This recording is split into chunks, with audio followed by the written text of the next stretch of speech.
Seigneur, nous prions pour chaque personne ici présente ce matin. Merci Seigneur pour ta grâce envers nous, Père éternel, de nous avoir donné cette opportunité de pouvoir nous réunir ce matin en ta présence. Merci pour tout ce que tu fais, tout ce que tu feras pour nous. C'est au nom de Jésus que nous te prions. Amen. Amen. Ce matin, nous allons regarder quelques versets dans le livre de 1 Thessaloniciens, chapitre 4, le verset 13 au verset 17. Sûrement, c'est un passage qui vous est très familier. Pourquoi? Parce que ça nous parle de l'enlèvement de l'Église. Christ qui va revenir chercher les siens.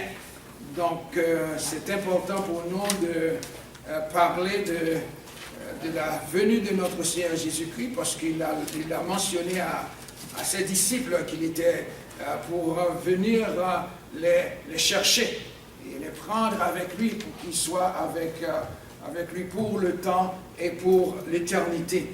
Et par respect pour la parole de Dieu, nous allons nous mettre debout pour faire la lecture de ces quelques versets dans le livre de 1 Thessaloniciens, chapitre 4, le verset 13.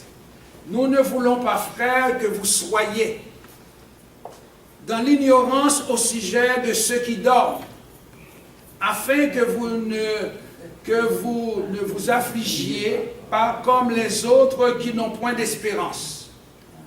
Car si nous croyons que Jésus est mort et qu'il est ressuscité, croyons aussi que Dieu ramènera par Jésus et avec lui ceux qui sont morts. Voici en effet ce que nous vous déclarons d'après la parole du Seigneur. Nous les vivants, restez pour l'avènement du Seigneur, nous ne devancerons pas ceux qui sont morts. Car le Seigneur lui-même a un signal donné à la voix de l'archange et au son de la trompette de Dieu descendra du ciel. Et les morts en Christ ressusciteront premièrement. Ensuite, nous les vivants qui serons restés, nous serons tous ensemble enlevés avec eux sur des nuées, à la rencontre du Seigneur dans les airs. Et ainsi, nous serons toujours avec le Seigneur. Consolez-vous donc les uns les autres par ces paroles. L'enlèvement de l'Église pour le ravissement des saints. L'enlèvement de l'Église pour le ravissement des saints. Il est important de différencier les deux aspects du retour de notre Seigneur Jésus-Christ. Il vient d'abord pour enlever les siens. C'est l'Église, son épouse. C'est l'époux qui vient chercher son épouse. Ensuite, il va revenir avec les siens pour établir son royaume sur la terre. Donc, c'est important parce que des fois, les gens ont tendance à confondre l'enlèvement avec la venue du Seigneur quand toute l'œil le verra. Lors de l'enlèvement de l'Église, ce n'est pas tout le monde qui va voir le Seigneur. Dans la première phase, ce n'est pas tout le monde.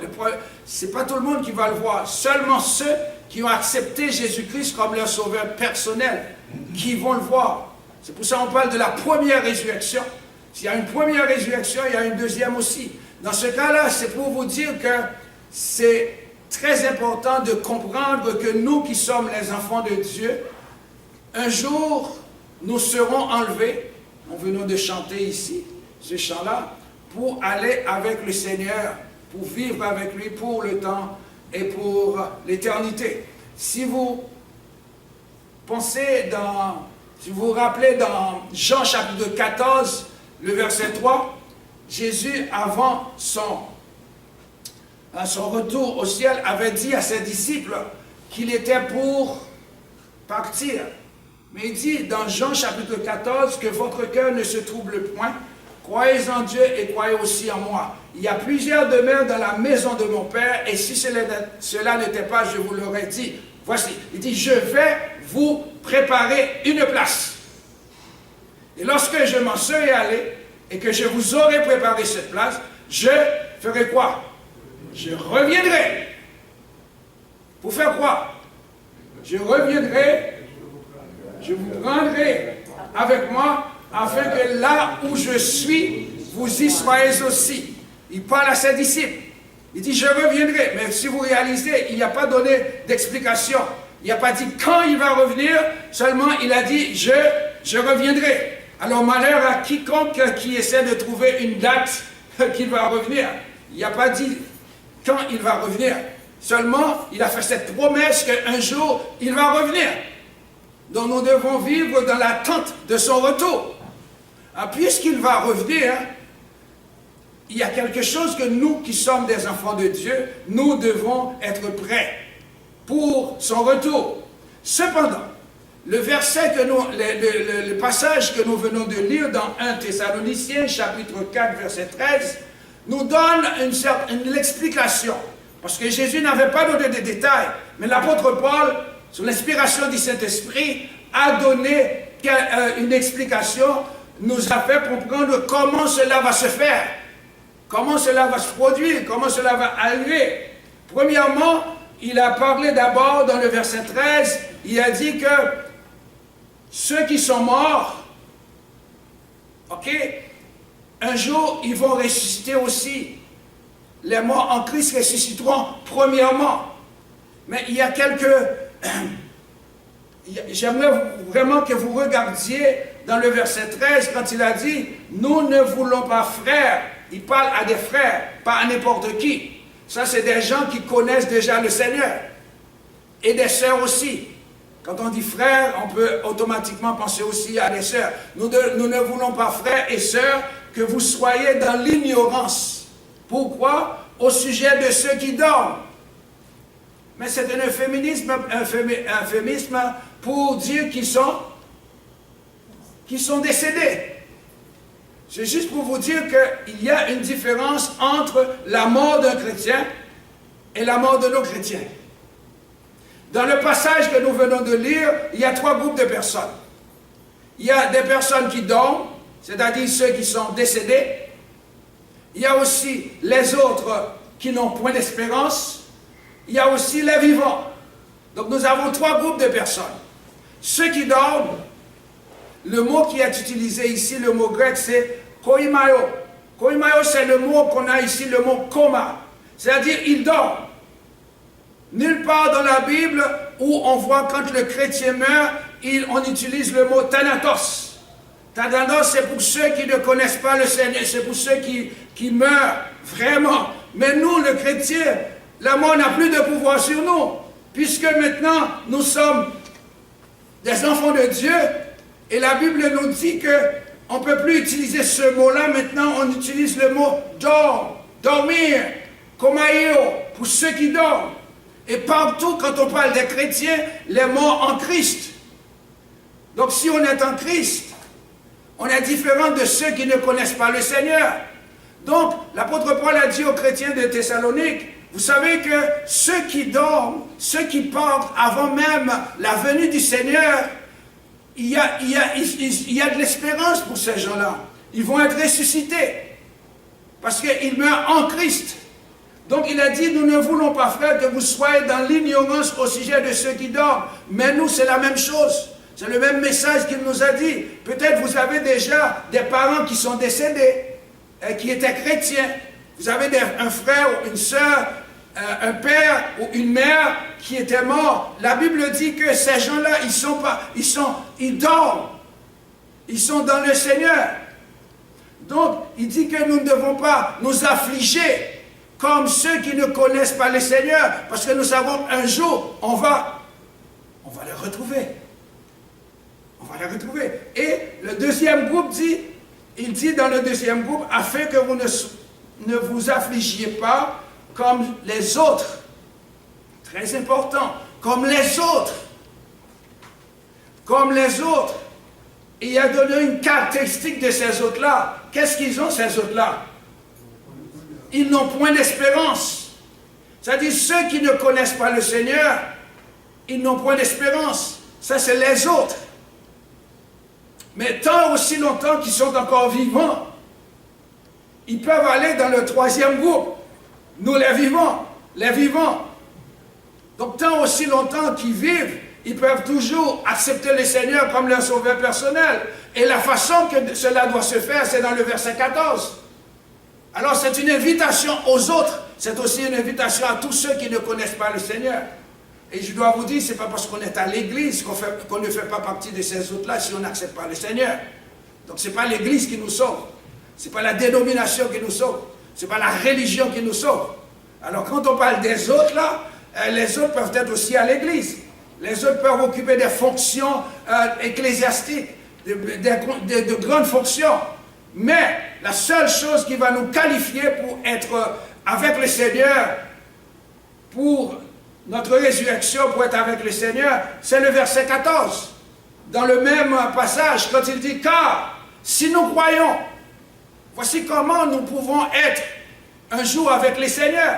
Car si nous croyons, pas si nous faisons, car si nous croyons que Jésus est mort et qu'il est ressuscité, croyons aussi que Dieu ramènera par Jésus et avec lui ceux qui sont morts. » Voici la raison pour laquelle nous pouvons faire partie de ceux qui sont vivants et qui connaissent le Seigneur. Parce que si nous croyons, le mot « si » ici, ce n'est pas un doute, ce n'est pas dubitatif. Il dit, dans le mot grec, il dit « ei pisteomen ». C'est-à-dire que puisque nous croyons, c'est une réalité. Parce que l'apôtre Paul parle de lui-même aussi. L'apôtre Paul s'identifie avec le troisième groupe lorsqu'il dit « car si nous croyons ». L'apôtre Paul s'identifie avec tous ceux qui sont vivants et qui croient. Car si nous croyons que Jésus est mort, est-ce que vous croyez que Jésus est mort? Oui. Oui, si nous croyons que Jésus est mort, mais ce n'est pas fini. Et qu'il est ressuscité. Parce qu'il y a beaucoup de gens qui suivent de grands leaders religieux qui sont morts, mais qui ne sont pas ressuscités. Jésus, lui, il est mort et il est ressuscité. Il ne s'est pas pour rien, il a dit, je suis la résurrection et la vie. Celui qui croit en moi vivra même s'il meurt. Alors il dit, si nous croyons que Jésus est mort et qu'il est ressuscité, croyons aussi que Dieu ramènera par Jésus. Il n'y a pas moyen d'aller au ciel sans Jésus. C'est seulement par Jésus. Ce n'est pas pour rien qu'il a dit, je suis le chemin, la vérité et la vie. Nul ne vient au Père que par moi. Le Père ne vous connaît pas sans Jésus. C'est par Jésus que le Père vous connaît. Si vous ne connaissez pas Jésus, donc vous ne connaissez pas le Père. Si vous dites, c'est lui qui m'a vu, c'est pour ça qu'il a dit, celui qui m'a vu a vu le Père. Il dit, car si nous croyons que Jésus est mort et qu'il est ressuscité, croyons aussi que Dieu ramènera par Jésus et avec lui ceux qui sont morts. Toujours le mot, ceux qui sont morts. Les morts en Christ. Pas n'importe quel mort. Il ramènera par Jésus et avec lui ceux qui sont morts. C'est quand même intéressant quand on a des exemples dans la Bible où Lazare, quand il était malade, et puis Jésus dit, Lazare dort. Alors tout le monde disait, non, il est mort. Jésus dit, non, Lazare dort. Je vais le réveiller. Et c'est le même mot qui est utilisé pour Lazare dans le grec original qui est utilisé aussi pour le mot d'or. Ceux qui connaissent le Seigneur, qui sont morts, qui dorment. Il dit Lazare dort. Le mot c'est komaio, la même chose. Et c'est le même mot aussi qui est utilisé quand Pierre et les disciples, les autres disciples dormaient quand le Seigneur priait. Alors ils tombaient endormis. Alors le Seigneur est allé le réveiller. Donc ce mot est utilisé aussi même pour un sommeil naturel. C'est-à-dire il y a toujours un réveil. Daniel chapitre 12 verset 2 parle aussi de ce réveil pour ceux qui connaissent le Seigneur. Dans Daniel chapitre 12 verset 2, il a dit plusieurs de ceux qui dorment. Vous voyez le mot encore dorment.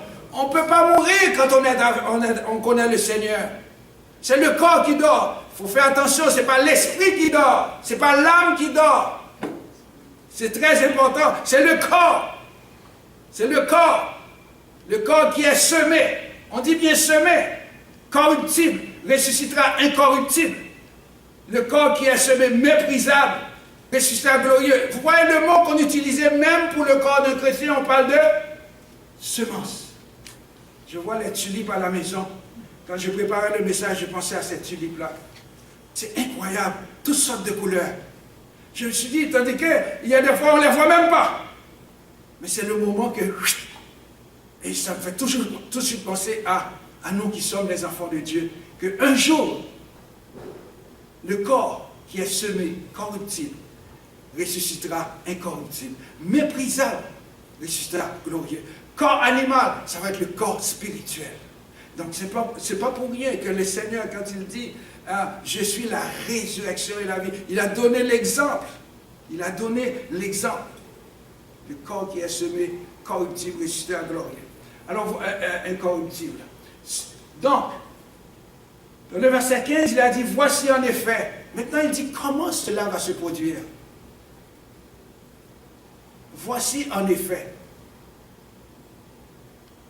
Voici en effet ce que nous vous déclarons d'après la parole du Seigneur. Pas d'après la parole de l'homme.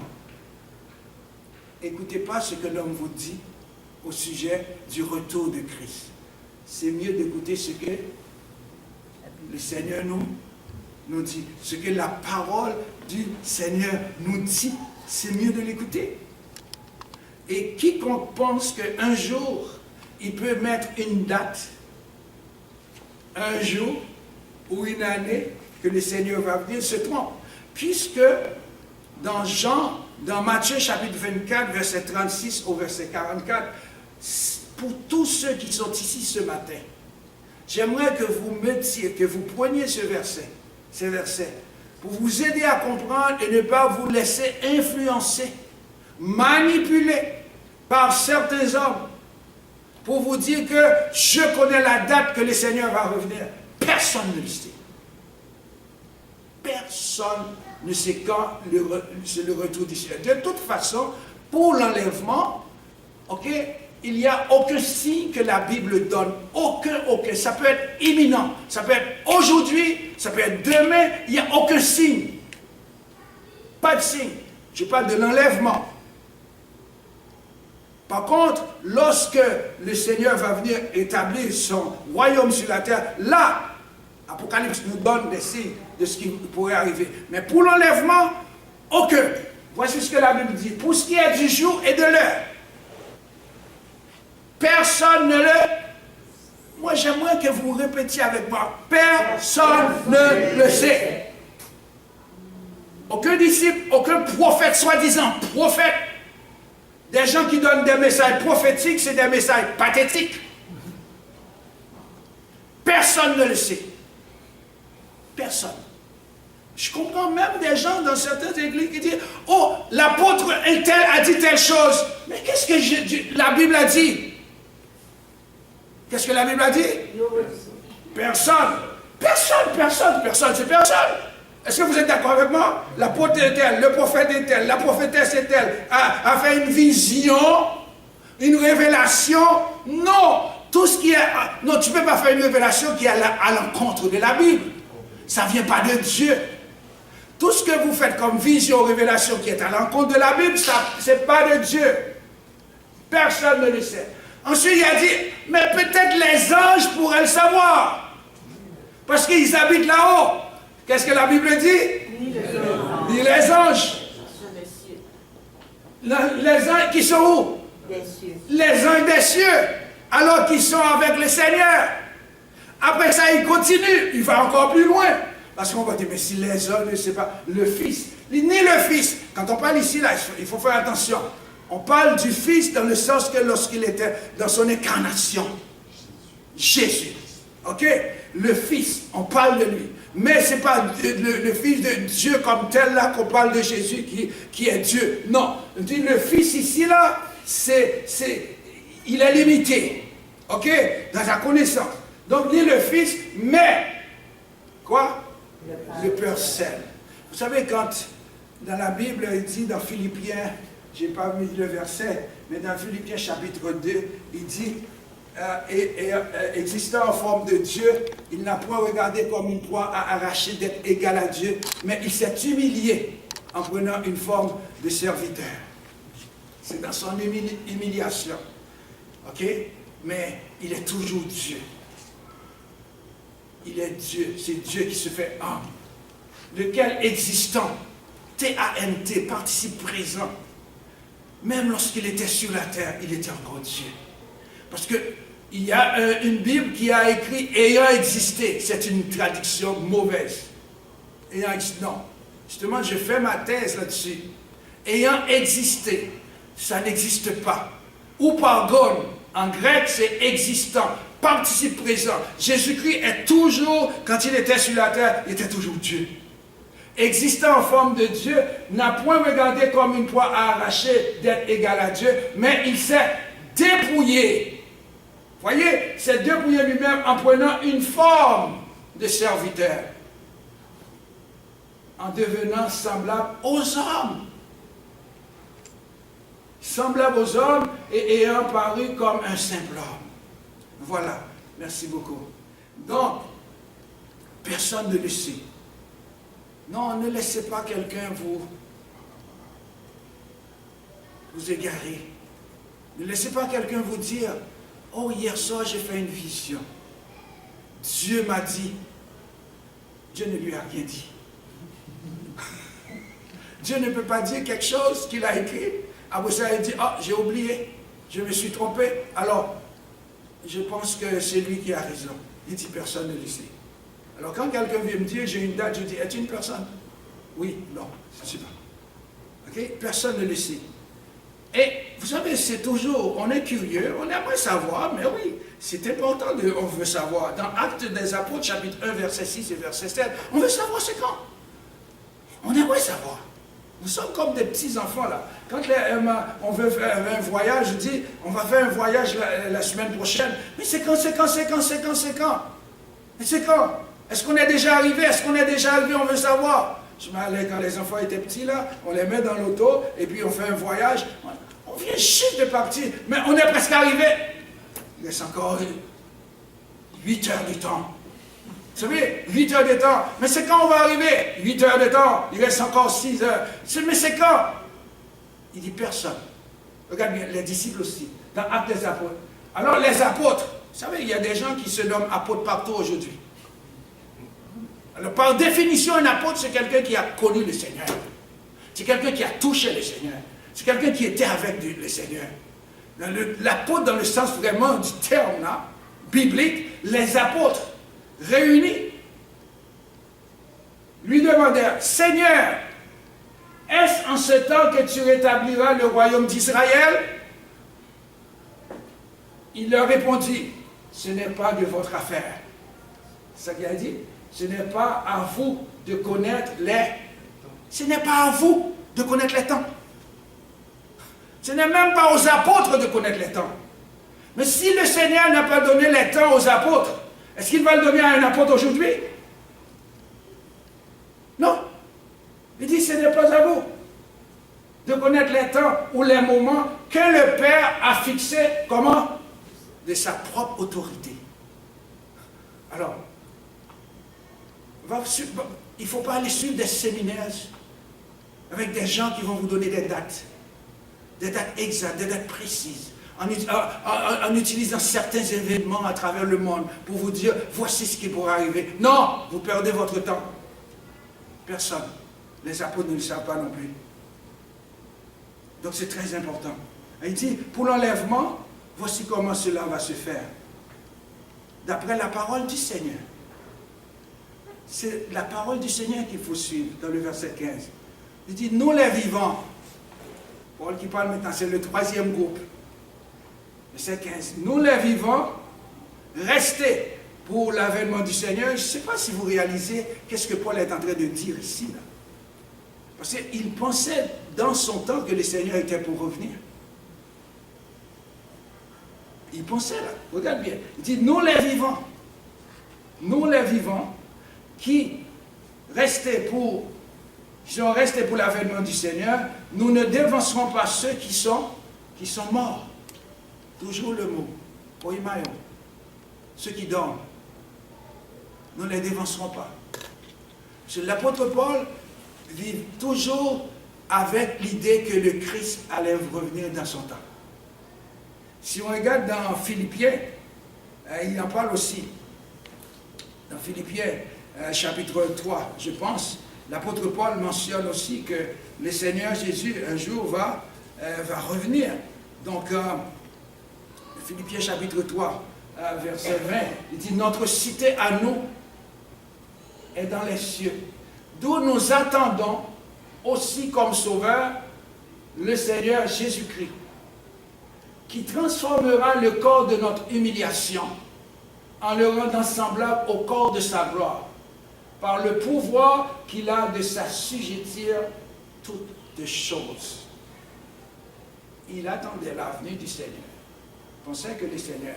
C'est pour cela que nous qui sommes des enfants de Dieu, nous devons vivre dans l'expectative qu'un jour le Seigneur peut venir n'importe quand. Son retour est imminent. Il peut revenir n'importe quand.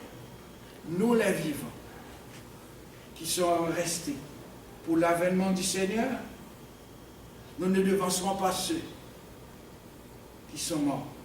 Il dit,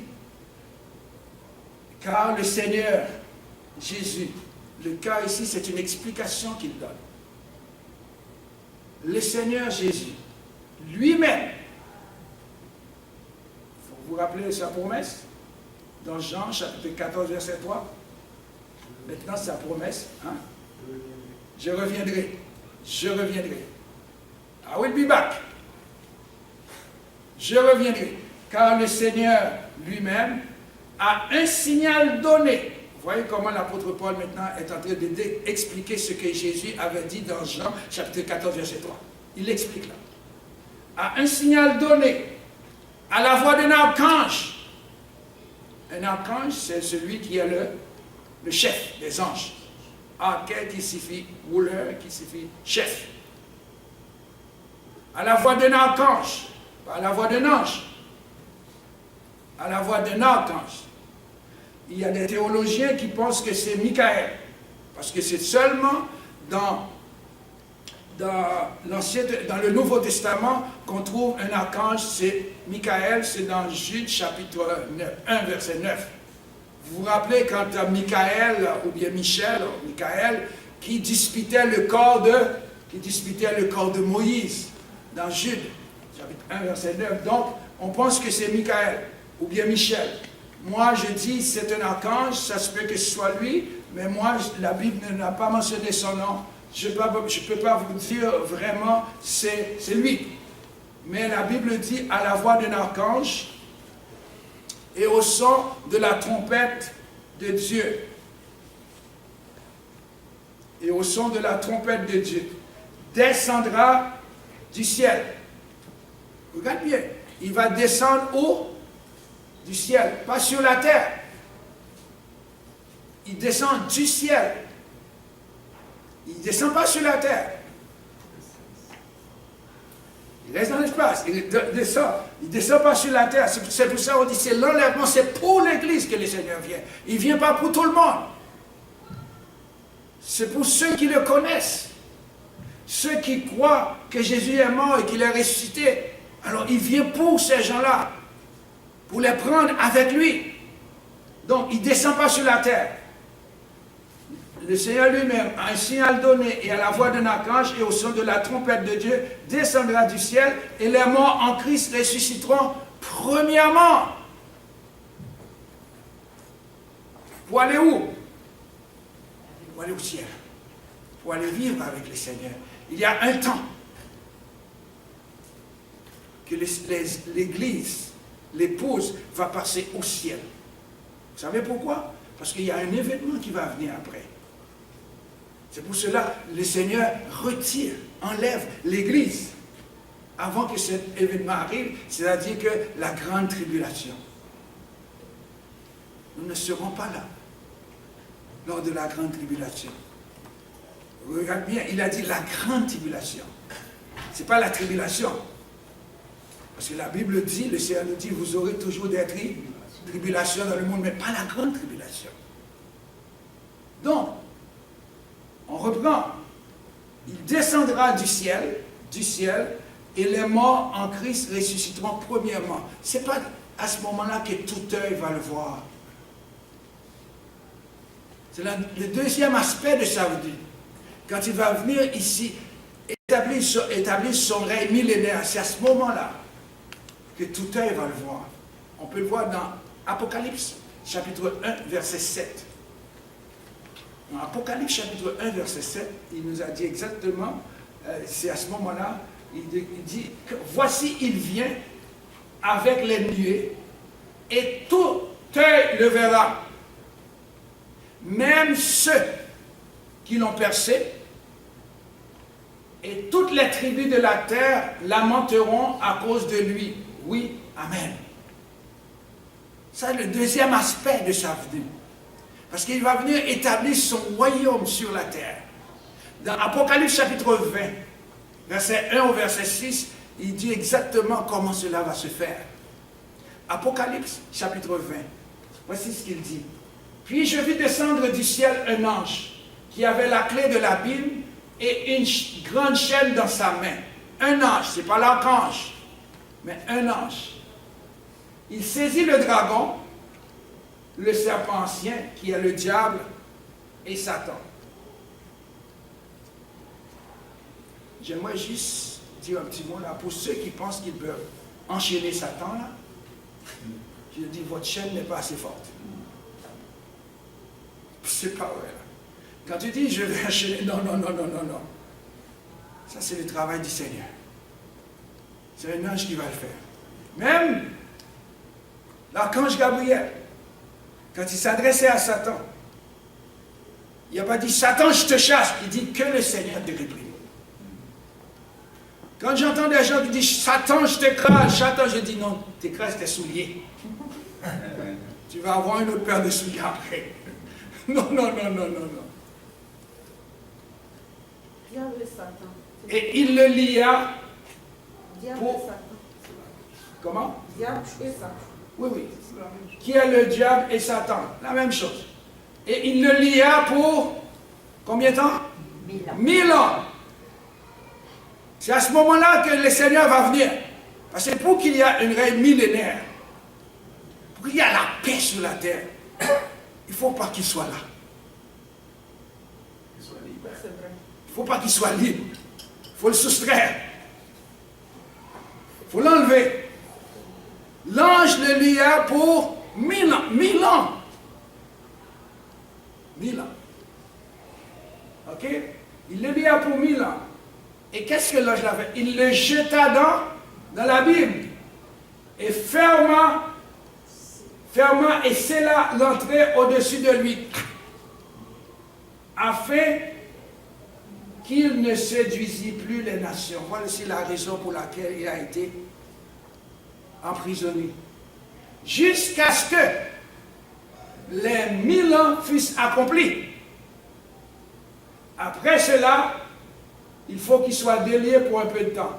Délié pour un peu de temps parce qu'il va avoir quelque chose qui va lui arriver. C'est ça. Il faut qu'il soit délié pour un peu de temps. On va continuer. Le verset suivant. Et je vis des trônes, et ceux qui s'y assirent furent donné le pouvoir de juger. J'ai vu les âmes de ceux qui avaient été décapités à cause du témoignage de Jésus et à cause de la parole de Dieu. C'est pour cela que je vous dis là, ça n'existe pas l'âme endormie. L'âme ne dort pas. Dès que quelqu'un meurt, il est avec le Seigneur. Son âme est avec le Seigneur. Je vais vous donner un exemple. Si on regarde dans Luc, chapitre 7, verset 22, Lazare mourut et il fut porté par les anges dans le sein d'Abraham. Il est avec le Seigneur. Ce n'est pas son corps qui a été porté. C'est son âme. Il fut porté tous les... C'est ce qui arrive à tous les enfants de Dieu. Dès qu'il meurt, il y a un ange qui vient et qui amène son âme. Il fut porté. Porté par les anges dans le sein d'Abraham. Malheureusement, le riche mourut, fut enseveli. Vous voyez la différence entre un chrétien et un non-chrétien? Entre celui qui connaît le Seigneur et celui qui ne connaît pas le Seigneur? Il fut enseveli. il ne fut pas porté par les anges dans le ciel d'Abraham. Le ciel d'Abraham, c'est le paradis. Et l'apôtre Paul en parle aussi. Dans 2 Corinthiens chapitre 5, le verset 8, il en parle. 2 Corinthiens chapitre 5, verset 8, il a dit, nous sommes pleins de confiance. Il n'y a pas de doute là-dessus, là. Nous sommes pleins de confiance et nous aimons mieux quitter ce corps et demeurer auprès du Seigneur. Il n'y a pas un temps. On quitte ce corps, on demeure avec le Seigneur. Et l'apôtre Paul dit, il n'y a pas de doute, nous sommes pleins de confiance. Plein de confiance. C'est pour cela que l'apôtre Paul a dit aux frères de Thessalonique, ne vous affligez pas comme ceux qui n'ont point d'espérance. Il y a de l'espérance. Parce que un jour, ceux qui sont morts en Christ vont être ressuscités. Les âmes de ces personnes-là, le Seigneur va venir avec ces âmes-là, puis ces âmes-là vont entrer dans le corps, là. Et puis ce corps-là va devenir un corps glorieux. C'est pour ça que le Seigneur revient avec les âmes de tous ceux les âmes de ceux qui ont été décapités, les âmes des chrétiens. Et puis ces âmes-là vont réintégrer le corps, et puis le corps va être glorieux. C'est pour cela que dans 1 Corinthiens, chapitre 14, le verset 44, je pense, il a dit, le corps qui est semé, verset 42, 1 Corinthiens chapitre 15, verset 42, ici, ainsi, 1 Corinthiens 15, 42, il dit, ainsi en est-il de la résurrection des morts. Le corps est semé corruptible, il ressuscitera incorruptible. Le corps qui est semé méprisable, il ressuscite glorieux. Voyez le mot semer, sperma. C'est le mot grec. Ça veut dire que le corps, il va avoir un changement. Alors, si vous avez des frères, un frère, une sœur, quelqu'un, un mari, un grand-parent qui est décédé, qui connaît le Seigneur, son corps a été semé. Un jour, il va ressusciter. Le corps qui est semé méprisable, il ressuscite glorieux. Combien de gens, des chrétiens, qu'on tue, on ne prend même pas le temps de les enterrer. On les jette comme s'ils n'étaient rien. Mais la Bible dit, ce corps qui est semé méprisable, il ressuscite glorieux. Infirme. Des gens qui ont toutes sortes de maladies, le cancer, qui gruge le corps de la personne. Il dit, ce corps qui est semé infirme, il ressuscite plein de force. Et il est semé corps animal, il ressuscite corps spirituel. S'il y a un corps animal, il y a aussi un corps spirituel. Voici comment cela va se faire. Et l'apôtre Paul nous dit la même chose aux chrétiens de Corinthe, la même chose qu'il a dit aux chrétiens de Thessalonique. Oui, il y aura une résurrection. Et Jésus reviendra. Les morts en Christ ressusciteront premièrement. Nous, les vivants qui seront enlevés, nous qui serons restés, nous serons tous enlevés à la rencontre du Seigneur dans les airs. Dans les airs, pas sur la terre. Ainsi, nous serons toujours avec le Seigneur. Et regarde bien ce qui va arriver. Toujours dans Apocalypse chapitre 20, nous allons regarder le verset 5 et verset 6. Vous allez voir. Vous allez voir. Apocalypse chapitre 20. Les autres morts. Oh, on trouve encore les autres. Voyez la différence. Avant, il a dit les autres qui n'ont point d'espérance. Deuxième groupe. Maintenant, dans Apocalypse, on trouve ces autres-là encore. Mais, différemment, les autres morts ne reviennent point à la vie. Il n'y a pas de résurrection pour ces morts-là. Et vous allez voir pourquoi. Jusqu'à ce que les 1000 ans fussent accomplis. Ça veut dire pendant que nous serons sur la terre pour régner avec Christ pendant 1000 ans, les autres morts, ceux qui ne connaissent pas le Seigneur, sont encore dans la terre. Sont encore ensevelis. Les autres morts qui n'ont point d'espérance. Et là encore, il y en a qui n'ont pas pris l'opportunité d'accepter Jésus-Christ comme leur sauveur personnel. La Bible dit, les autres morts ne reviennent point à la vie jusqu'à ce que les 1000 ans fussent accomplis. C'est la première résurrection. Notre première résurrection, c'est ça. Quand le Christ va venir, la trompette sonnera, les morts en Christ ressusciteront premièrement, et nous les vivants qui serons restés, nous serons transmués pour aller à la rencontre du Seigneur dans les airs. C'est la première résurrection. C'est la première résurrection. Ensuite, il a dit heureux et saints, ceux qui ont part à la première résurrection. Ceux qui ont part à la première résurrection. Ceux qui n'ont pas à la première résurrection, c'est nous qui sommes les enfants de Dieu. Ceux qui croient que Jésus est mort. Ceux qui croient que Jésus est ressuscité. Ainsi, Dieu n'amènera pas Jésus avec lui, ceux qui sont morts.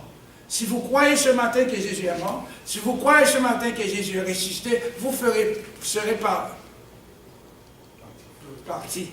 Vous ferez part de la première résurrection. Vous serez là.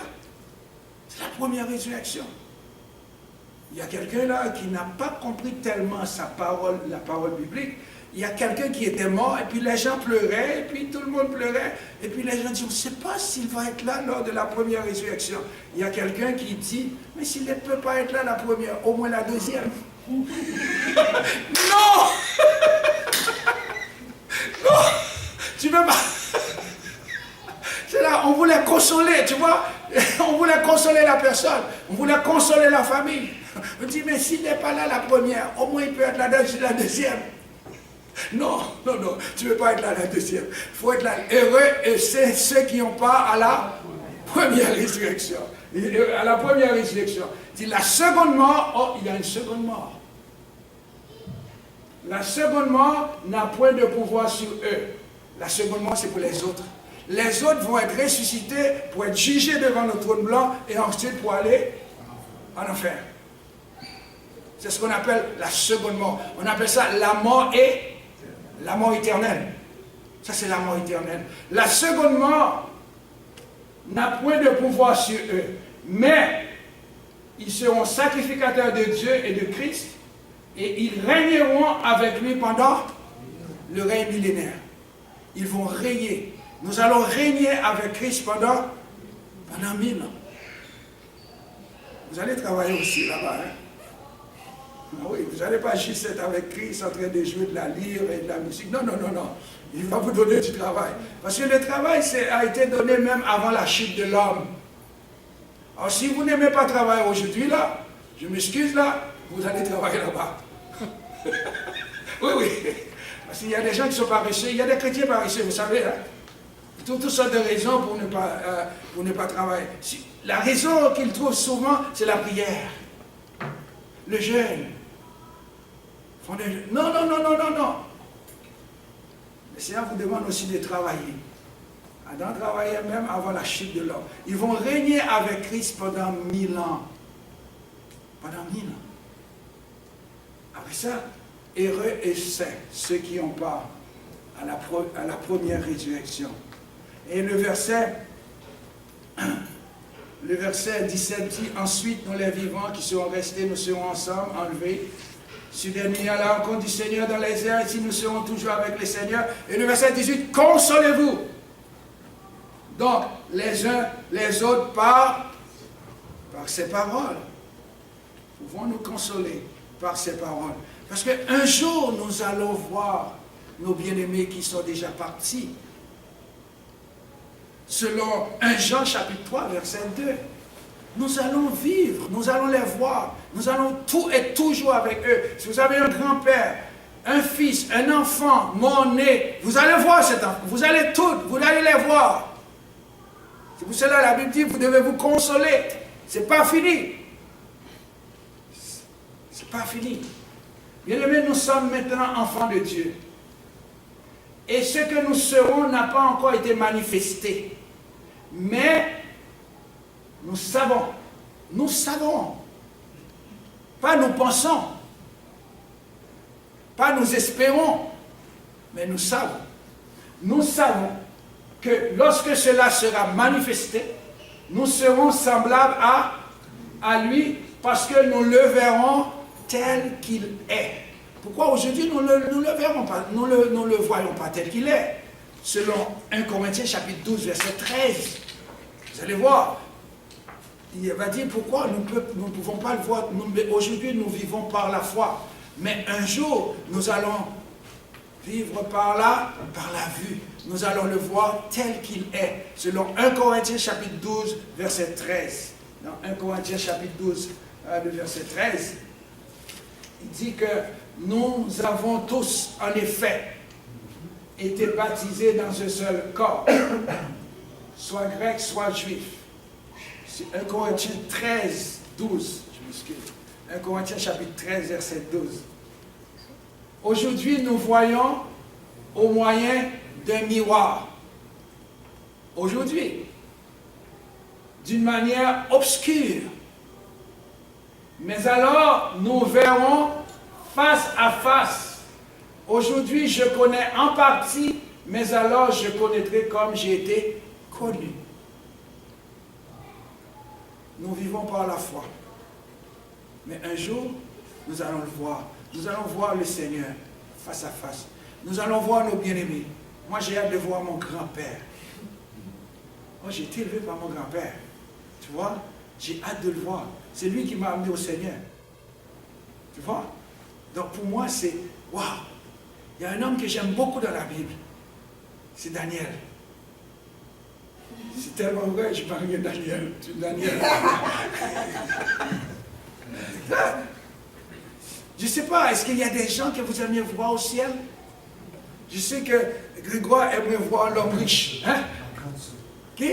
Mon aîné. Ton aîné. Ouais, allez, votre chrétien. Voilà. Gloire à Dieu. Je ne savais pas. Donc, tu vas le voir. Nous serons réunis. Il dit, vous allez être toujours avec qui? Avec le Seigneur. Toujours avec le Seigneur. Nous vivons le bonheur parfait. Il n'y aura ni pleurs, ni maladie, ni dos, ni genoux, ni de... Au ciel, vous ne verrez pas de... Non, non, non, ça n'existe pas. Non, non, non, non. Vous n'allez pas voir ça au ciel. Tu ne vas pas voir... j'ai mal au dos. Non! Il n'y a pas de film. Il n'y a pas de film. Vous allez même beau. Tous ceux qui pensent qu'ils ne sont pas beaux au ciel, vous allez voir, vous allez être transformés. Même vous allez vous regarder et vous dire, ah, c'est moi ça? Oui, c'est... Ça, c'est le travail du Seigneur. Que le Seigneur vous bénisse. Est-ce qu'on peut dire Maranatha? Christ revient. Amen. Que le Seigneur vous bénisse.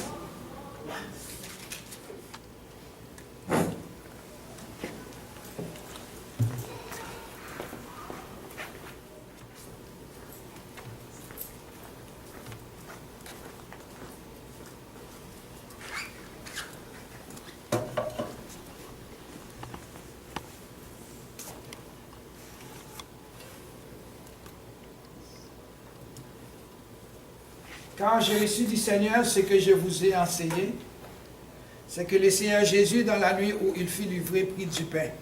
Et après avoir rendu grâce, le rompit et dit, « Ceci est mon corps qui est rompu pour vous, faites ceci en mémoire de moi. » Mangeons ensemble.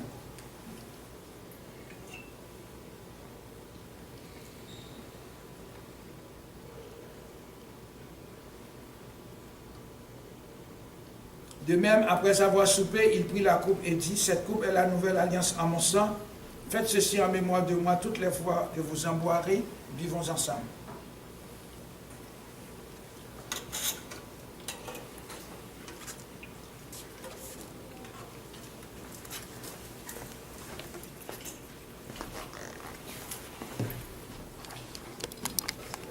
Nous allons chanter le numéro 173 pour terminer. Jésus prie, 173, Jésus prie mon péché car il m'aime. Jésus prie mon péché car il m'aime. J'ai compris alors son amour. J'ai reçu mon sauveur en moi-même. Et je fus délivré dès ce jour. Chante, chante, gloire, chante, gloire, chante à la gloire du roi des rois. Chante, gloire, chante, gloire, chante. Maintenant, nous recevons la grâce de notre Seigneur Jésus-Christ, l'amour de Dieu le Père et la douce communion du Saint-Esprit soit et demeure sur chacun de nous, non pour peu de jours, mais dès maintenant et à jamais. Allez en paix et que Dieu vous bénisse. Amen.